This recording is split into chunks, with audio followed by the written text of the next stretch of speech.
Hello everyone, today I will explain to you something important in Hindi language and whatever I am going to explain to you, remember जो लोग हैं ना जो बात करते हैं रियल पीपल वो हमेशा से यूज़ करते हैं and when you start your conversation, your journey with talking with the real people ना at a time you will definitely figure it out, I am right।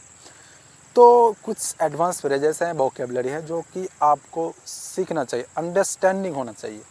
तो मैं आपको बता रहा हूँ। फर्स्ट एग्जांपल है मेरा फ्रेजेस से, कीप इट अप। हम इसको कब यूज़ करते हैं, किस समय हमें यूज़ करना चाहिए कीप इट अप। आप इसे यूज़ कर सकते हैं उस समय जब आपको लगे कोई व्यक्ति कोई कुछ कर रहा है और वो अपना पूरा जी जान लगा रहा है, मतलब किसी को आश्वासन देना, भरोसा देना, दिलासा देना ना bro, keep it up, you can do it, मतलब उस बंदे को प्रोत्साहित करना। माई next vocabulary is that drained. हमें ड्रेंड कब यूज़ करना चाहिए और क्यों यूज़ करना चाहिए, तो मैं आपको बताना चाहता हूँ। ड्रेंड हम उस समय यूज़ कर सकते हैं, ड्रेंड उस समय यूज़ कर सकते हैं जब आपको लगे कि मैं बहुत थका हूँ, मेरे बॉडी में कोई ऊर्जा नहीं रहा, कुछ करने का मन ना, ओवरऑल पूरा एग्जॉस्टेड फीलिंग होना, उस समय आप यूज़ कर सकते हैं drained. For example, after reading a book, I am feeling drained. After a long journey, I am feeling drained. After eating so much food, I am feeling drained. ये बहुत सारा एग्जाम्पल है। इसका एग्जाम्पल आप ये ले सकते हो, जब कभी भी आपको पूरा टोटली ऊर्जा लेस लगे, शरीर में ऊर्जा न लगे, थका हुआ महसूस हो, उस समय आप ड्रेन्ड वर्ड का यूज़ कर सकते हो। तो आई होप ये वर्ड भी आप आसानी से सीख चुके हो, ड्रेन्ड वर्ड अच्छे से समझ चुके हो।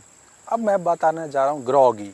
ग्रॉगी वर्ड क्यों करते हैं ग्रॉगी वर्ड हमें कब यूज़ करना चाहिए, ये भी थोड़ा बहुत सिमिलर है उससे, ड्रेंड से। जैसे कि आप जब सो के उठते हो सुबह में, दोपहर में तो कम, सुबह में स्पेशली होता है। अब जब सो के उठते हो ना, सो के तो उठ जाते हो, बैठे रहते हो, थोड़ा बहुत उस समय भी ऊर्जा महसूस नहीं होता है, और मेरे बॉडी में ऊर्जा नहीं है, कैसे उठ के जाऊँ दूसरे जगह, दूसरा काम क्यों करूँ, बहुत सारा, मतलब आफ्टर, मतलब सुबह में जब उठते हो ना, उस समय ये जो फीलिंग जैसी आती है ना, उस समय ग्रोगी का आप यूज़ कर सकते हैं। इसका दूसरा भी यूज है क्या, जब आप बीमार थे और बीमार से मान लो आपके शरीर से बीमारी ख़त्म हो गई और अभी भी आपको ऊर्जा ले से लग रहा है, जैसे कि लग रहा है बीमारी तो ख़त्म हो गई, मेरे शरीर में ऊर्जा नहीं मिल रहा है, तो इस समय ग्रोगी का उपयोग कर सकते हो। इसका एग्जाम्पल रहा, I have been feeling groggy after recovering for my illness. दूसरा एग्जाम्पल मॉर्निंग वाली रही, I woke up still I feel groggy. My next vocabulary is that gorgeous. Gorgeous हमें कब यूज़ करना चाहिए, गॉर्जस वोकेबलरी वर्ड हमें कब यूज़ करना चाहिए, तो आप इसका यूज़ उस समय कर सकते हैं जब आप किसी की सुंदरता को बयां करते हो, चाहे वो प्लेस हो, मंदिर हो, चाहे वो इंसान ही हो।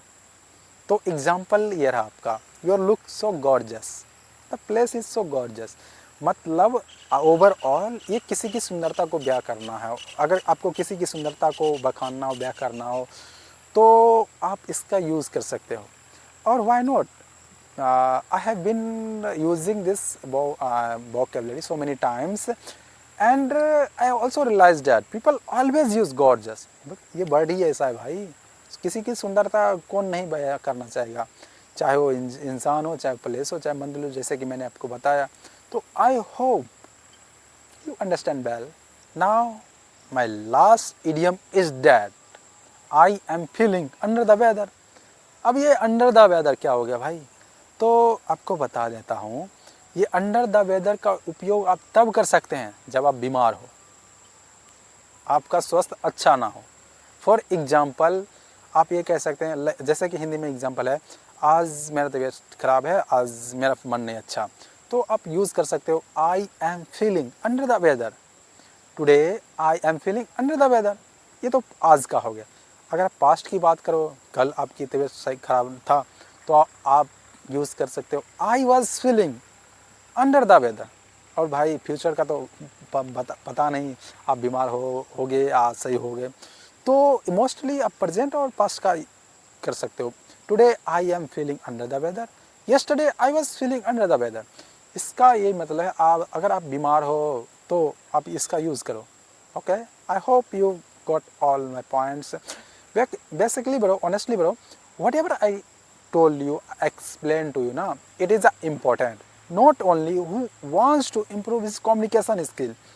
Because of that, now I have been talking with the real people last 8 to 9 months.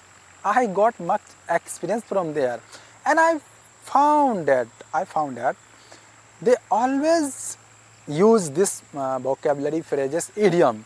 So I hope if you learn this simple way, whatever I have explained to you, so it will be helpful for your future conversation. So I hope you learn something new on this channel. So thank you for watching me. Remember, keep it up one step at a time. Thank you from the bottom of my heart for watching my video.